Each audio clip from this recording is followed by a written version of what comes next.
नमस्कार, जनतंत्र टीवी देख रहे हैं आप। मैं हूं आपके साथ कोमल गंगवार। शुरुआत करेंगे अपना उत्तराखंड की। तो मुख्यमंत्री पुष्कर सिंह धामी ने आज एम्बुलेंस का फ्लैग ऑफ किया है। आपको बता दें कि सीएम धामी ने देहरादून में सीएम कैंप कार्यालय परिसर में आधुनिक टेक्नोलॉजी युक्त 2 एम्बुलेंस प्रदेश को सौंप दी हैं और हरी झंडी दिखाकर रवाना की हैं। इस मौके पर सीएम धामी ने सरकार का रिपोर्ट कार्ड जनता के सामने पेश करने की बात को दोहराया और साथ ही यात्रा की व्यवस्थाओं की जानकारी भी दी है।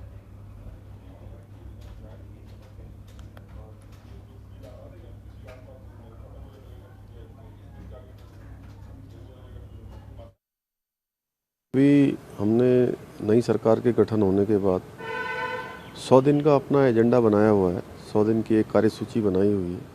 उसके अनुसार हमारे सभी विभाग, सभी हमारे मंत्रालय, सभी लोग उस पर काम कर रहे हैं और 100 दिन की कार्यसूची में जो जो उन्होंने अपनी प्राथमिकताएं ली हैं, उन सब प्राथमिकताओं को हम 100 दिन में जब पूरा कर लेंगे तो उसको जनता के सामने रखेंगे। सभी यात्राओं के लिए हमारे यहाँ पर पूरी तरीके से सब तैयारियाँ हो रखी हैं। बीच में क्योंकि अत्यधिक दबाव होने के कारण से यात्रा 2 सालों तक नहीं हो पाई है। उसके कारण से यात्रियों की संख्या बहुत ज़्यादा है, कई गुना ज़्यादा है। इसी तरह से हेमकुंड साहब आने वाले लोगों की यात्रा भी शुरू हो रही है। वो यात्रा भी हो, सबके लिए सरल हो, सुरक्षित हो, उस पर हमारा पूरा फोकस रहेगा और हम लगातार उसकी मॉनिटरिंग कर रहे हैं। लगातार हमारे अधिकारीगण उस पर निगरानी रख रहे हैं। और वहीं उत्तराखंड विधानसभा अध्यक्ष रितु खंडूड़ी हरिद्वार पहुंची, जहां उन्होंने देव ऋषि नारद मुनि की जयंती पर आयोजित कार्यक्रम में मुख्य अतिथि के रूप में हिस्सा लिया। इस मौके पर रितु खंडूड़ी ने 4 धाम यात्रा पर बयान देते हुए कहा कि यात्रा को लेकर सरकार मुस्तैदी से काम कर रही है, लेकिन बड़ी तादाद में श्रद्धालुओं के पहुंचने के चलते समय लग रहा है। वहीं उन्होंने कहा कि यात्रा में मिल रही हर शिकायत पर हम ध्यान देकर जल्द ही समस्याओं का समाधान कर रहे हैं। है कि आज देव ऋषि नारद की जयंती पर मुझे यहाँ पे आने का मौका मिला और मैं बधाई भी देना चाहती हूँ आयोजकों को कि ये 2012 से इस तरह का कार्यक्रम चलता आ रहा है। हमें पता था कि इस बार भीड़ आएगी, लेकिन इतनी भीड़ आएगी हम शायद अपेक्षा से ज़्यादा भीड़ पहुँच रही है और अच्छा है, आना भी चाहिए। कोविड के बाद लोगों को बाहर जाने का मौका मिल रहा है, घर से बाहर निकलने का मौका मिल रहा है और हमारे लिए अच्छा है कि टूरिज्म बढ़ रहा है। रिलीजियस टूरिज्म खूब चरम पर है, अच्छी बात है और मुझे पूरा विश्वास है कि धीरे धीरे शुरुआत है, धीरे धीरे सब चीज़ें सुचारू हो जाए। बीजेपी प्रदेश अध्यक्ष मदन कौशिक चमोली पहुंचे, जहां उन्होंने बीजेपी के जिला स्तरीय प्रशिक्षण कार्यक्रम की शुरुआत की है। मदन कौशिक ने दीप जलाकर कार्यक्रम की शुरुआत की और इस मौके पर जिला अध्यक्ष सहित पदाधिकारी और कार्यकर्ता यहां मौजूद रहे। और वहीं मदन कौशिक ने कहा कि संगठन को मजबूत बनाने के लिए पार्टी पदाधिकारियों और कार्यकर्ताओं को प्रशिक्षित होना जरूरी है। इसके लिए जिला स्तरों पर इस तरह के प्रशिक्षण शिविरों का आयोजन किया जाता है। वहीं उन्होंने कार्यकर्ताओं को संगठन को और मजबूत करने के मूल मंत्र भी दिए हैं।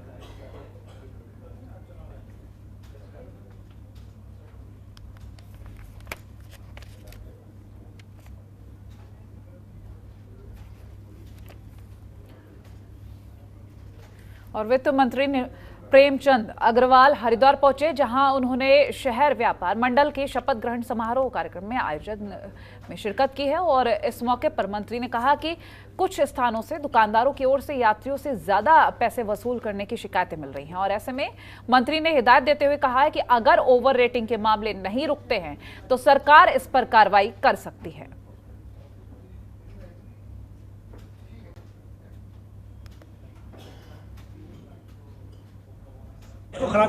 ये शिकायतें आ रही हैं, चूँकि कल मैं माननीय मुख्यमंत्री जी के भी साथ था, हम लोग आपस में बैठे थे, तो ये बात आपस में हम लोग चर्चा भी कर रहे हैं। मुझे लगता है आने वाले समय पे पहले तो मैं ही आपके माध्यम से सभी व्यापारी बंधुओं से, व्यवसायी जो हमारे बंधु हैं उनसे आग्रह कर रहा हूँ, जो आपका समय, जो आपका रेट निर्धारित है उसी से ही आप अपना जो लाभ है वो ले सकते हैं। और कम से कम हमारी देवभूमि, जिसमें हम कहते हैं अतिथि देव भव, उस संस्कृति के साथ आप तमाम लोगों के साथ व्यवहार करिए।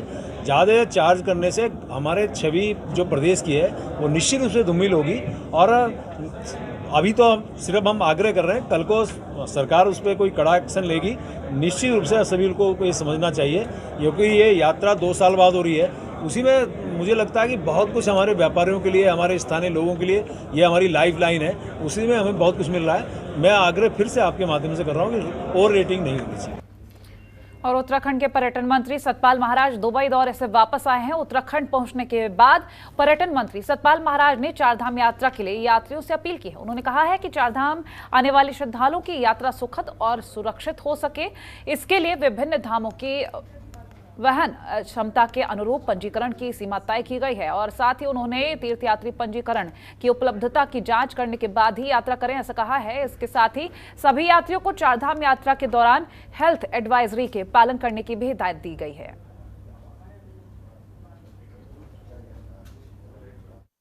मैं ये कहना चाहता हूं कि इस समय बहुत ज्यादा जनता में उत्सुकता है चारधाम यात्रा करने की। इसमें हमारे यमुनोत्री के अंदर अभी तक 42,574 आ चुके हैं। 1,09,952 गंगोत्री में आ चुके हैं। केदारनाथ के अंदर 2,03,972 लोग आ चुके हैं और बद्रीनाथ में 1,95,329 लोग पधार चुके हैं। तो ग्रैंड टोटल जो बना है वो हमारे 5,91,827 लोगों का बना है।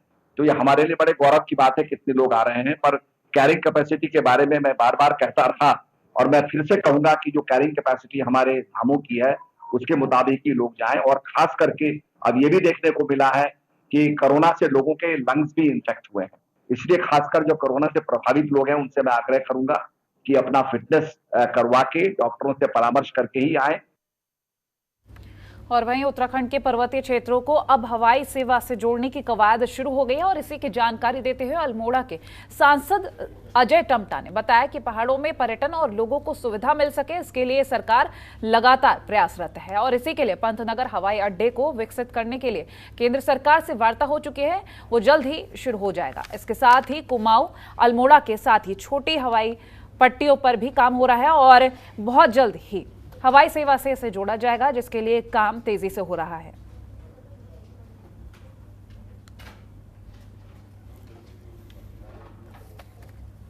प्रधानमंत्री जी के मार्गदर्शन से हमको पंतनगर को बहुत अच्छा पैक है। हमारी जो कामना है उसको पूरा कर रहे हैं। उससे हमारी पिथौरागढ़ की जो कनेक्टिविटी है उसको हमने एयरपोर्ट अथॉरिटी ऑफ इंडिया की क्लियरेंस दिलाई, DGCA की क्लियरेंस दिलाई। तो ये बहुत सारी क्लियरेंस होने के बाद उसमें हमारी कनेक्टिविटी चली।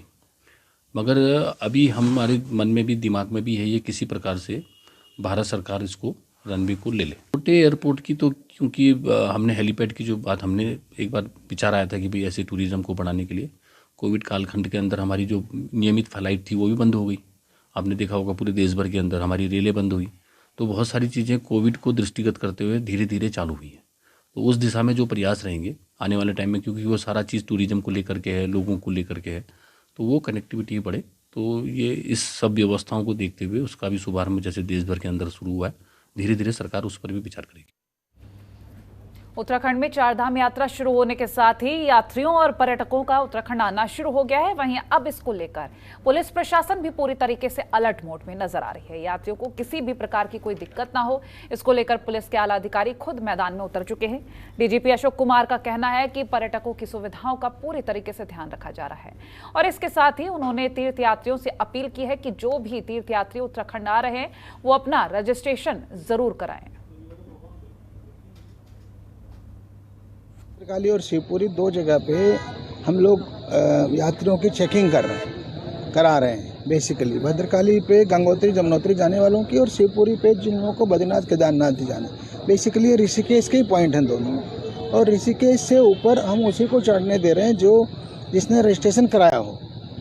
क्योंकि देखिए जितनी भीड़ इस साल आ रही है, आप देख रहे हैं गाड़ियों की भीड़ और रेला, तो उसको देखते हुए कोई बड़ी अनहोनी ना हो जाए, बड़ी घटना ना घट जाए, इसके लिए राज्य सरकार ने एक लिमिट लगाई है बद्रीनाथ जी पे, केदारनाथ जी में, कि डेली इतने यात्री वहाँ यात्रा करेंगे।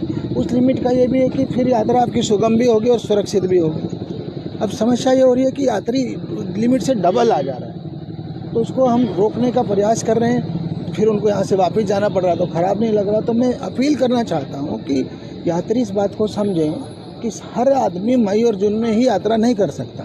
पुलिस वाले का मैं बहुत धन्यवाद अदा करती हूँ। सब लोग बहुत कोऑपरेटिव है। सबसे बड़ी बात है, एक मैं सीनियर सिटीजन हूँ, लेडी हूँ, और यहाँ पुलिस थाने में एक लेडी को रखते हैं। जो किसी भी क्राइम का कोई होने का चांसेस नहीं है। और यहाँ पे जो भी लोग हैं स्टाफ वाले इतने कोऑपरेटिव है। और चारधाम यात्रा में यात्रियों की बढ़ती संख्या को देखते हुए सरकार ने बड़ा फैसला लिया है। चारधाम यात्रा के दौरान यात्रियों का स्वास्थ्य बिगड़ने की स्थिति में उनके लिए दवाओं की व्यवस्था सुनिश्चित की गई है। साथ ही यात्रा मार्ग पर अतिरिक्त फार्मासिस्ट भी तैनात किए जाएंगे। आपको बता दें कि अभी तक चारधाम यात्रा मार्ग पर 184 फार्मासिस्ट की तैनाती हो चुकी है। स्वास्थ्य विभाग की ओर से विपरीत परिस्थितियों से निपटने के लिए अतिरिक्त स्वास्थ्य केंद्र के साथ चिकित्सक और फार्मासिस्ट तैनात किए जाएंगे।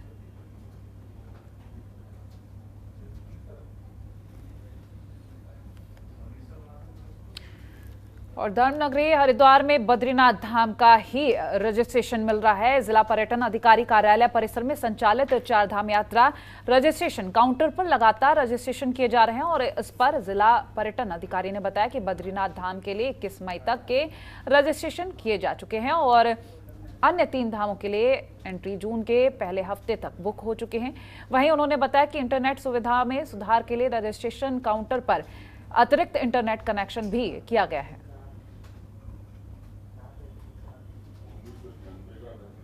चार धाम यात्रा शुरू हो चुकी है, ऐसे में सभी यात्रियों के लिए रजिस्ट्रेशन कराना अनिवार्य है। धर्मनगरी हरिद्वार में बद्रीनाथ का ही रजिस्ट्रेशन किया जा रहा है। आपको बता दें कि जिला पर्यटन अधिकारी के कार्यालय में संचालित चार धाम यात्रा काउंटर पर लगातार रजिस्ट्रेशन किए जा रहे हैं।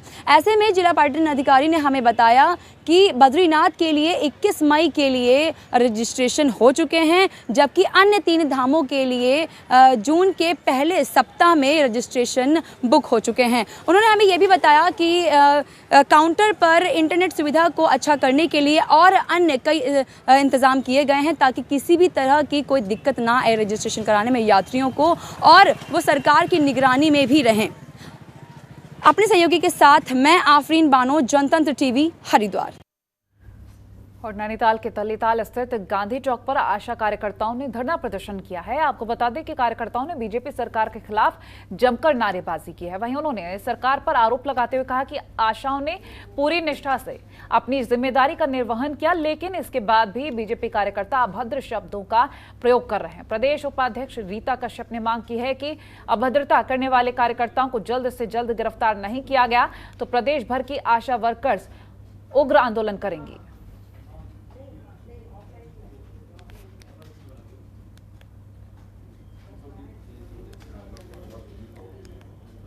और वहीं उत्तराखंड में मौसम ने एक बार फिर से करवट ली है। प्रदेश के कई जिलों में तेज आंधी के साथ बारिश हुई है। आपको बता दें कि पहाड़ी इलाकों में जहां बर्फबारी हुई तो वहीं मैदानी इलाकों में भारी बारिश हुई है। मौसम विभाग ने प्रदेश भर में 18 मई तक प्रदेश में बारिश का येलो अलर्ट जारी किया है। साथ ही बारिश, ओलावृष्टि के साथ बिजली गिरने की चेतावनी जताई है। वहीं प्रदेश भर में 50 से 60 किलोमीटर की रफ्तार से हवाएं चलने का भी अनुमान जताया जा रहा है। 4 तस्वीरें आपको हम दिखा रहे हैं। हरिद्वार, चमोली, रुड़की और ऋषिकेश, हर जगह आप देख सकते हैं कि जल भराव की समस्या भी उत्पन्न हुई है। बारिश की वजह से मौसम के मिजाज बदले हुए नजर आ रहे हैं।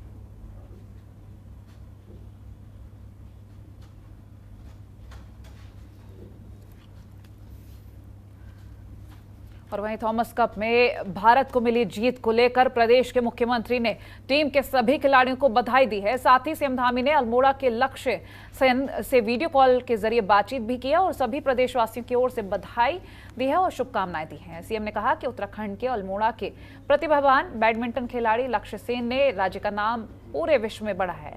और वहीं प्रदेश सरकार ने लक्ष्य को नई खेल नीति के तहत 15 लाख की प्रोत्साहन राशि देने का ऐलान भी किया है।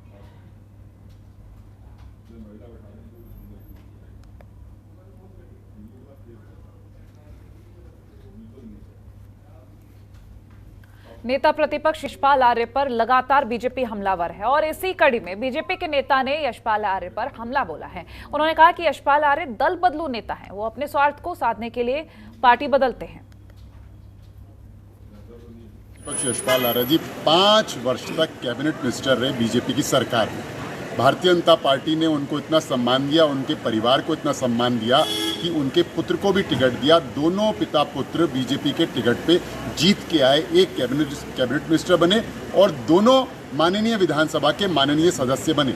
यह सम्मान है या अपमान है? यशपाल आर्या जी से पूछिएगा आप, और हम भी आपके माध्यम से उनसे पूछना चाहते हैं। दूसरा, यशपाल आर्या जी तो बेसिकली एक सत्ता लोलुप राजनीतिक मौसम वैज्ञानिक हैं, जो कि दल बदल करते रहते हैं। ये उनके आचरण व्यवहार में पहले से ही है। उनको लगता है कि इस पार्टी की सत्ता आ रही है तो वो उधर की तरफ शिफ्ट हो जाते हैं। अब इस बार उनका जो अनुमान है वो पूर्वानुमान गलत निकला, और उनको ये लगा कि कांग्रेस सत्ता में आने वाली है। शायद इसलिए लगा हो कि पिछले 22 सालों में एक बार कांग्रेस एक बार बीजेपी की सरकारें आती रही हैं। उनका पूर्वानुमान गलत निकला। अब वो एक बेसिकली बहुत स्वार्थी आदमी है। और वहीं चमोली में बारिश के चलते बद्रीनाथ राष्ट्रीय राजमार्ग पर चट्टान से पत्थर गिरने से और पानी बढ़ने के कारण यात्रियों की आवाजाही पर रोक लगाई गई थी और बद्रीनाथ धाम जाने वाले तीर्थयात्रियों को पीपलकोटी, चमोली, नंदप्रयाग, कर्णप्रयाग और गौचर गोविंद घाट में रोका गया। लेकिन अब राजमार्ग से पत्थर हटाकर फिर से मार्ग पर आवाजाही शुरू की गई है।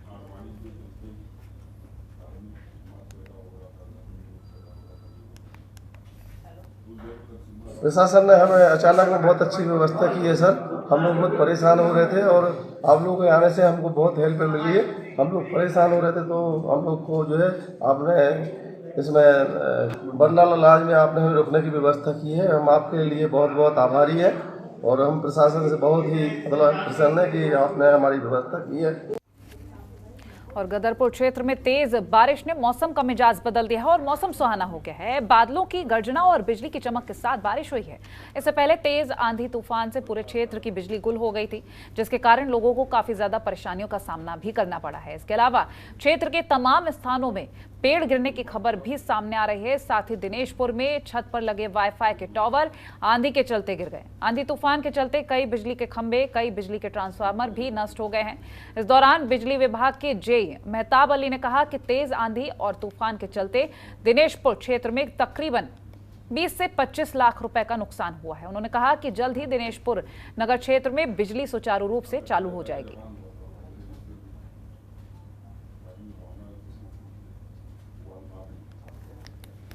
लाइट के लिए तो हमारी टीम रात से ही लगी है। कुछ जगह तो अभी 1 घंटे में चालू हो जाएगी। बाकी कुछ जगह लाइन हमारी 1 से 2 दिन भी लग जाएंगे चालू होने में। हमारे 33 kV के लगभग 5 खंभों की तार टूट के नीचे गिर गई है। 8 से 10 जगह हमारे ट्रांसफार्मर नीचे गिर गए हैं और पोल हमारे लगभग 60 से 70 पोल टूट के गिर गए हैं, जो बिल्कुल ज़मीन पे गिर गए हैं। चमोली में चतुर्थ केदार श्री रुद्रनाथ की डोली गोपीनाथ मंदिर से रवाना हो गई है। शीतकालीन गद्दी स्थल गोपीनाथ मंदिर में शुरू हो गई है, जहां 2 दिनों तक मंदिर परिसर में स्थित गद्दी पर पूजा अर्चना की जाएगी। रुद्रनाथ मंदिर में मुख्य पुजारी हरीश भट्ट ने बताया कि मंदिर के कपाट खुलने की प्रक्रिया ज्येष्ठ संक्रांति से शुरू हो जाती है, जबकि कार्तिक संक्रांति पर शीतकाल के लिए बंद कर दिए जाते हैं। साथ ही इस दौरान भक्तों ने भगवान शिव के जयकारे लगाते हुए डोली को मंदिर के लिए रवाना किया। वहीं हजारों की संख्या में श्रद्धालु भी मौजूद रहे हैं।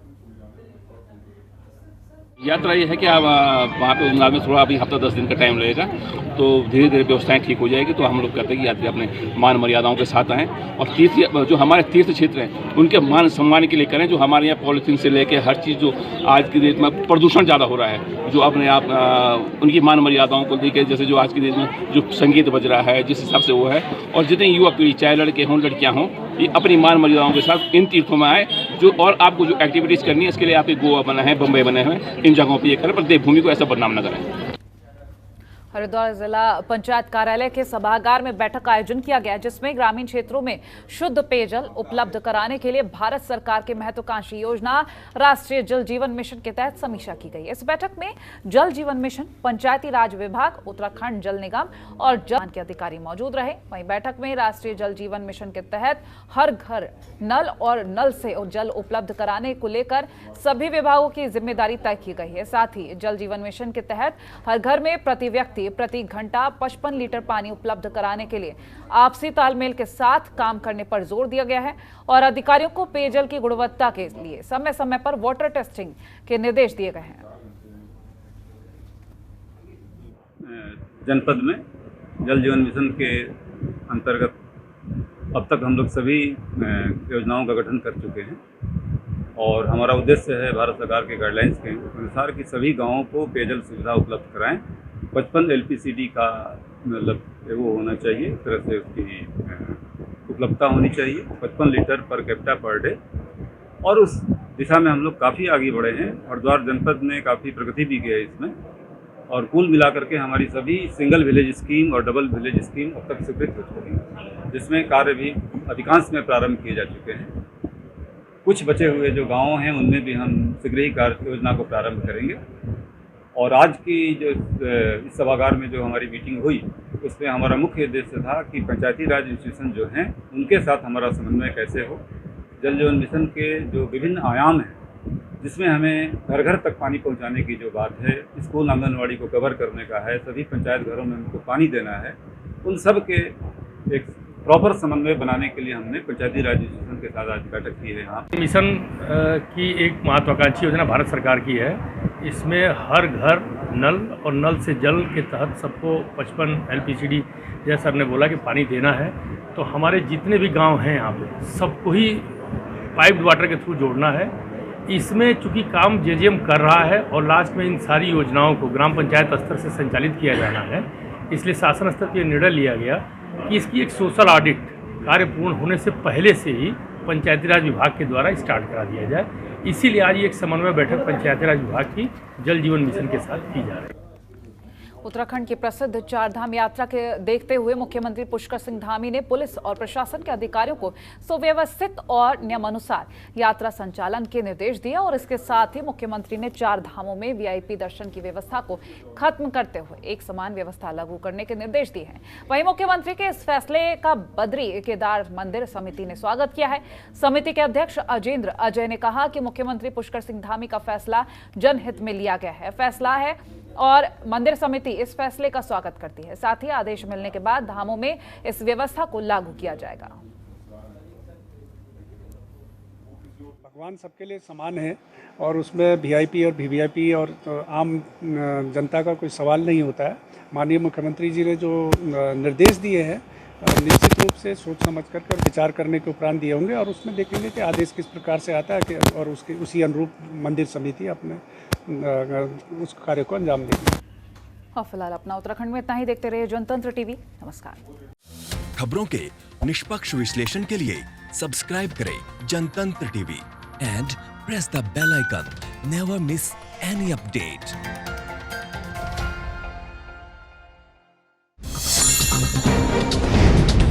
डाउनलोड कीजिए जनतंत्र टीवी ऐप को, जो कि अवेलेबल है गूगल प्ले और ऐप स्टोर पर।